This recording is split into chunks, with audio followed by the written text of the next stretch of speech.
YouTube, what's going on? It's your boy Mile High Chosen One, man, and we are back here with another video for the day. Real quick, if you guys are interested in watching movies, if you guys are interested in watching independent films, please go to my other YouTube channel called Power Movement Detroit. Man, that's where I do all my creativity, making movies, making skits, and things of that nature. I just dropped the movie maybe like 9 months ago called Once Over Needs. It's doing pretty well in views.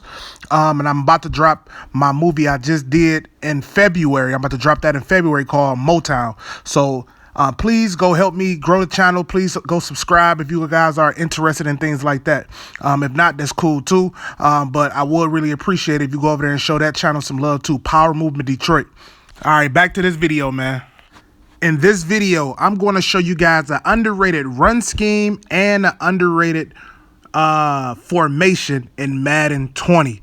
But the funny thing about it is, in Madden 19, it was the meta. It was the best running scheme. It was the best play and the most used play from everybody when they wanted to run the ball. And it was out of the deuce close. And it was either the wham play or it was either the stretch play. And this year in Madden is still as dominant as it was in Madden 19. The only difference is you need the right set of guys, the right team to run it. So what I do is, if I know I'm gonna predominantly run this the whole game without passing the ball as much, I'm going to put all my blockers out there. So if you can see on the left side, I have Ingram, which is a tight end. I got him at receiver. I got this left side tight end. His name is Ellison. He's my best blocking tight end. I'm gonna have him on the left side of the field, and then on the at the right tight end, I want to say his name is Smith. Yeah, Caden Smith, and then out here I got Sterling Sharp. Now, if you don't have another receiver that can block, you will put a tight end right there. But Sterling Sharp has a 60-something blocking, so that's good. And in this offense, you need a running back with abilities. I don't think you can run this offense effectively without having a running back that has abilities, because you're not going to be passing the ball a lot. You might pass the ball maybe 5 to 6 times a game. So you need somebody that you can rely on running the ball. And we're going to come out in a 4-man front first. What you want to do is, what make this play number one and hard is it's symmetrical. Symmetrical mean I can flip this play left and right without the defense even knowing. That's what make it tough, first of all. So if he overload one side, you can always flip the play. He'd never know you flipped the play. The second tip is, it doesn't take any skill to run this. The blocking is going to do everything on his own, as you can see. And the reason why you have a running back that has abilities, because you can make one juke move and go.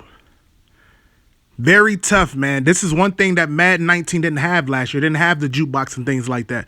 It had the double spin, but the jukebox is very, very tough. So doesn't take any skill. You just need a running back that has abilities. You can make one move and go for a touchdown, as we tried to go for a touchdown and we got tackled. But as you can see, it's very tough. It's nothing that the opponent can do, because if you constantly run it to that side, you can just flip the play, go to the other side. It works on both sides. We can go this way, right here. You know, that's still some nice yardages. Mind you, we're not looking to pass the ball like that. We're looking to run the ball, not our opponent's throat. Now, if we get into you should never be behind the chain. You should always be at third and manageable. You should never be at 3rd and 15, 3rd and 12. You should always be at 3rd and manageable. So that was the stretch play out of a 4-man front. Now I want to show you guys the wham play out of a 4-man front. The wham play last year was very difficult and very tough to stop. The only thing is, in the wham play this year, I want you guys to do what I showed you like a couple videos ago when I showed you guys how to rush for 20 yards. We're gonna use the running back to cut across the field while he's behind the line of scrimmage. If you guys don't know how to do that, I made a video on that called Rush for 200 Yards. Go check that out. So if it's 4 down linemen, you can go up the middle, but we really don't want to go up the middle.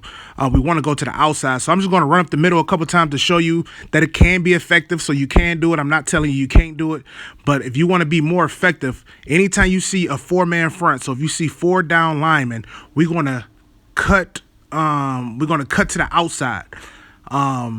That's why you need a running back that has high agility and decent speed, because the agility is what make him make smooth transitional cuts, as you can see right there. That's what you want to do. You want to get to the outside. If you do not know how to do that, go to my other video where I teach you exactly how to do it. It's very easy, but sometimes you can mess it up. You don't want to hurt. You do not want to hold the turbo button. You want to get to the outside. And you want to make somebody miss. Exactly like that. Running backs with ability. We're not passing the ball like that. Like I promise you, you could pass the ball 6 times a game if you just constantly change up the plays with the stretch and with the wham. You will be successful. So again, 4 down linemen, we want to hit the outside. You do not want to go up the middle if you have 4 or more down linemen. You always want to hit the outside. You can go up the middle, but you will get like 2 yards, 3 yards at most. Now, we're going to run the same wham play. We're going to run the same wham play, and I'm going to go in front of a 3-man front. 3-man front is just 3 down linemen. Now, when you got 3 or less on the line of scrimmage, then you want to go up the middle to get your 5 to 10 a pop consistently. Go straight up the middle. You don't want to hold the turbo button. You want to hold the turbo button when you see a hole. You don't want to automatically hold the turbo button as soon as you get the ball, because you're gonna start stumbling and falling over people. Then you can go straight up the middle. So 1, 2, 3 linemen that's on the line of scrimmage, go straight up the middle. If you try to go to the outside with a 3 down lineman, that defensive end / linebacker will get a block shed. I don't think people know this, but odd man front get more block sheds than even man fronts in Madden. That's just how the game is. So if it's an even man front, you got a better chance to cut to the outside. But if it's an odd man front, that DN or that linebacker that's standing up will get a block shed, and it won't work. Just like right there. You see how he hurry up and disengage? Because he was standing up, so he can disengage better than if he was in the 3-point stance. So, again, 3-man front, go strip the middle. Don't hold the turbo button. Just run with the left stick, and then when you see a hole, then press the turbo button to accelerate through the hole. If it's a 4-man front, go to the outside. If it's 5-man front, go to the outside. Again, I want to run the stretch play again because I didn't run it against a 3-man front. So we want to run it. So just let you guys know, the stretch is like one of the best run plays in the game. So this is the 3-4. Just like that, we're gonna run it a couple times. Like I said, in practice mode really don't do any justice, because the practice mode computer, they play out their minds. Like right there, there's no way that number 20 shouldn't have been juked out his socks. It's no way. You know what I mean? So I'm gonna just keep trying to run it at him until I can try to break him. Like right there, there's no way. I got a jukebox ability, but that's just what the computer do. Like I said, and the best ability to use with this scheme is jukebox, because you can literally you can make somebody miss and go for 6. Arm bar is only gonna get you so far. You probably can get off 1 arm bar. That little new